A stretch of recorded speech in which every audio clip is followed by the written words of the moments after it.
Bapak Singgih Raharjo dari Kepala Dinas Pariwisata Daerah Istimewa Yogyakarta, dan saya Yosi Winosi masih terus menemani Anda, keluarga Jogja. Gimana? Sudah mulai mempersiapkan untuk berpariwisata? Wow, pasti sangatlah mendukung ketika Anda pun sudah punya aplikasi untuk visiting Jogja. Iya kan Pak? Betul, betul. Betul banget. Tadi sudah diterangkan lah ya, begitu mudahnya begitu dengan menggunakan kode tadi ya Pak ya, kode barcode tadi. Nah Pak tadi sempat sedikit disinggung kearifan lokal gitu. Kalau biasanya pariwisata tidak lepas dari budaya. Betul. Budaya tidak lepas dari kearifan lokal, begitu. Nah dari pariwisata sendiri Pak, untuk dukungan kearifan lokal ini apakah masih terus digalakan gitu Pak? Iya, jadi sebetulnya DNA dari pariwisata Jogja itu adalah kearifan lokal itu sendiri, atau budaya itu sendiri. Dan kita bisa menyaksikan atau kita bisa feel, merasakan itu yang namanya kearifan lokal atau budaya itu ada di living museumnya. Nah, di mana living museum itu adalah yang di masyarakat atau di kelompok desa tertentu. Kita punya desa wisata. Nah, disitulah kita bisa merasakan bagaimana kita menjadi seorang warga di desa tersebut. Umpamanya kalau kemudian kita berkunjung ke desa wisata, maka kemudian kita akan di Tembi, mungkin di Penting Sari, mungkin kemudian di Ngelanggeran. Kebetulan yang saya sebut tadi, Penting Sari, Ngelanggeran, dan Jatimulyo itu barusan mendapatkan penghargaan sebagai desa wisata berkelanjutan tingkat nasional. Ini adalah menunjukkan bahwa budaya atau adat istiadat di desa itu betul-betul dijaga, dan ini adalah daya tariknya. Nah, itu dia. Bagaimana seorang wisatawan bisa merasakan menjadi seorang warga di situ. Ya kalau kemudian sing duwe omah itu kemudian berangkat ronda, wisatawannya ikut. Seperti ini tuh cara ronda di desa. Menyatu banget ya? Menyatu. Iya. Kemudian pada saat kemudian yang punya rumah itu pergi ke sawah, dia akan ikut bagaimana menjadi seorang petani, ya mungkin ngeluku, mungkin nandur pari, dangir dan sebagainya. Itu bagian dari cultural experiences itu tadi, pengalaman budaya itu tadi akan menjadi sesuatu banget bagi para wisatawan yang kemudian bisa mengikuti di dalam program untuk desa wisata itu sendiri. Kalau dari sisi pertunjukan, seni pertunjukan yang kaitannya dengan budaya, saya kira banyak sekali. Museum Sono Budoyo belum lama menyelenggarakan atau membuat event untuk yang secara rutinitas itu ada wayang durasi singkat. Iya, itu betul. Saya kemarin ke sana Pak. Ada tradisi Cina, Jawa yang disatukan begitu. Jadi itu bagian bagaimana kita menghadirkan kearifan lokal atau budaya lokal itu menjadi daya tarik yang luar biasa. Kemudian ada tari sendera tari dengan topeng itu.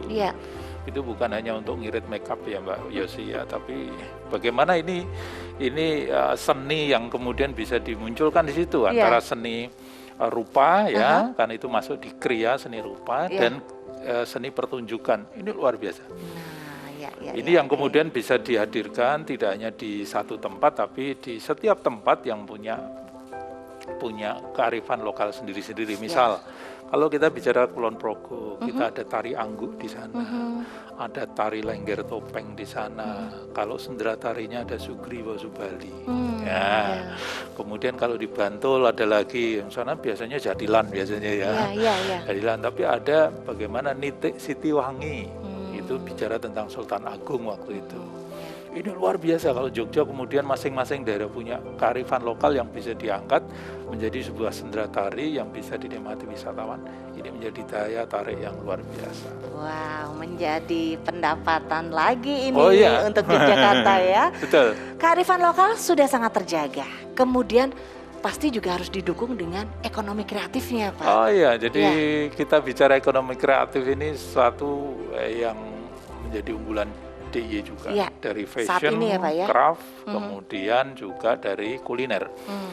3 subsektor ini, lebih dari 16 subsektor ya, ini kemudian 3 ini yang mendominasi. Craft, kerajinan ini Jogja sampai ke ekspor dan sebagainya. Kemudian fashion ini luar biasa. Ya. Jogja itu gudangnya orang-orang kreatif yang kemudian bisa memunculkan batik itu bisa beraneka macam dari desainnya. Batik tidak hanya di kain ya seperti ini, tetapi bisa di kayu, bisa diwujudkan di dalam kayu, dan luar biasa ini. Produknya luar biasa. Kemudian yang berikutnya adalah kuliner. Ini mau kuliner apapun di Jogja ada. Ya, bahkan kemarin saya ke Kulon Progo itu ada pengembangan dari geblek. Itu bisa dijadikan macam-macam. Ada bakpia geblek, ada kemudian geblek apa itu namanya, pedes itu. Jadi geblek tapi di dalamnya dikasih sambal gitu. Geblek huah, Pak. Mungkin kali ya.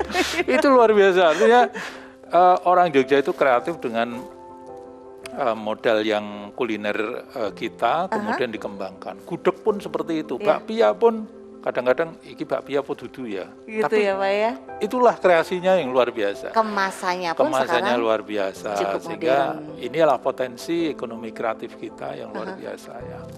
Jadi kalau nanti ya, kita ada bazar ekonomi kreatif DIY atau karya kreatif Indonesia khusus untuk Jogja, ini luar biasa, kita punya punya potensi yang cukup besar. Sungguh luar biasa. Dan itu sudah terbukti, itu menjadi penyumbang PDRB juga. Artinya pertumbuhan ekonomi juga dari situ. Jadi mulai dari yang kecil, dan rata-rata Mbak Yesi itu ekonomi kreatif kita itu di levelnya adalah UMKM. Jadi usaha kecil yang kemudian sangat sangat survive sekali. Jadi ada hantaman dari waktu itu krisis moneter, kita malah justru bagus, melonjak, ya malah meroket gitu ya. Di pandemi ini juga mereka terus bergerak, walaupun kemudian dibantu dengan sisi penjualan secara online. Teman di koperasi UMKM sangat bagus sekali dalam mengencourage dan engagement dari para pengusaha ekonomi kreatif. Luar biasa sekali ya. Jadi ini adalah sebuah support gitu kan dari Bapak Kepala Dinas Pariwisata Daerah Istimewa Yogyakarta, karena yang namanya ekonomi kreatif memang sangat bersinergi dengan pariwisata, begitu ya Pak ya? Betul. Sampai akhirnya ada inovasi-inovasi baru yang menjadikan sebuah tempat atau mungkin sebuah kota Jogja khususnya menjadi bangkit. Wisata Indonesia kembali menggeliat begitu. Nah, dengan adanya semangat ini Pak Singgih, mungkin ada ajakan khusus Pak Singgih untuk keluarga Jogja biar tidak lagi terpuruk, biar tidak lagi takut gitu ya. Ajakan untuk masyarakat gitu. Jadi begini, pemirsa dimanapun berada, kami ingin mengajak kepada semuanya. Kalau di Jogja itu kan pertumbuhan ekonominya di triwulan yang keempat 2020 kemarin masih minus. Saya berharap ini adalah menjadi semangat kita bersama untuk kemudian mengkoreksi di awal 2021 itu dengan semangat nyawiji greget sengguh raminggo. Artinya nyawiji, mari kita bersatu, fokus pada satu tujuan, dan mari kita gerakkan ini semua. Karena kalau kita mengharap wisatawan yang jauh dari sana datang itu belum mungkin, maka kemudian mari kita gerakkan dari kita untuk kita. Mari kita staycation, berwisata di dalam Jogja untuk kemudian bisa menghidupkan ekonomi Jogja dengan cara saling kunjung ke destinasi, kemudian gunakan visiting Jogja untuk mereduksi kontak langsung dengan pengelola, dan tentu jaga protokol kesehatan supaya kita tetap terhindar dari penyebaran COVID-19. Termasuk mungkin program-programnya Pak? Apapun kegiatan sekecil apapun, mari kita ini jadikan sebagai pengungkit ekonomi itu sendiri. Termasuk program-programnya mungkin di 2021 ini? 2021 kami punya program yang tentu akan menggerakkan ekosistem pariwisata itu sendiri. Jadi kami berharap travel corridor arrangement ini nanti akan segera dijalankan kerjasama antara beberapa pemerintah daerah dan industri pariwisata. Kemudian Jinose ini juga kami berharap akan segera kemudian termasuk satu program yaitu Jinose termasuk di program. Kemudian vaksinasi untuk teman-teman pelaku pariwisata segera diselesaikan sehingga kita percaya diri untuk bisa menerima kunjungan wisatawan. Oke, programnya sampun, ajakannya juga sungguh luar biasa. Kemudian kalau kita pengen tahu lebih dalam lagi Pak tentang pariwisata di Jogja, mungkin untuk sosial medianya Pak? Jadi kami berada di sosial media untuk layanan strategisnya ada di websitenya visitingjogja.com. Itu layanan strategis kepariwisataan. Kemudian untuk Instagramnya visitingjogja.com ya. Kemudian untuk officially Instagram @dispardiy ya, @dispardiy. Dan untuk Twitter sama Visiting Jogja juga, dan YouTube-nya di Visiting Jogja TV. Jadi itu adalah channel-channel yang kami punyai, dan silakan untuk bisa diakses, follow, jangan lupa supaya bisa mengikuti informasi kepariwisataan yang ada di DIY. Oke. Terima kasih Pak Singgi atas semua yang sudah disampaikan, sangat memberikan pencerahan untuk keluarga Jogja semua, bahwa ternyata wisata itu kalau dilakukan tetap dengan protokol kesehatan semuanya akan menjadi aman, nyaman, dan pastinya juga dengan fasilitas yang sudah diberikan di Visiting Jogja. Semuanya bisa berwisata dengan mudah. Jangan lupa untuk terus follow Instagram Sangaji TV di Sangaji TV Jogja ya. Jangan lupa, Jogja tuh kayaknya kalau kita ngucap Jogja tuh bahagia banget ya Pak ya. Iya, bahagia banget itu. Iya. Baik, akhirnya perbincangan kita dengan Bapak Kepala Dinas Pariwisata Daerah Istimewa Yogyakarta berakhir, walaupun sebenarnya masih panjang, masih senang ngomongin wisata, tapi mudah-mudahan kita bisa bertemu lagi di lain waktu Bapak Singgi. Iya, keluarga Jogja terima kasih kebersamaannya di Jokteng Mojok Teng Mriki. Akhirnya saya Yosi Winosi dan Bapak Singgi Raharjo pamitan untuk Mojok Teng Mriki. Terima kasih kebersamanya. Sampai bertemu kembali.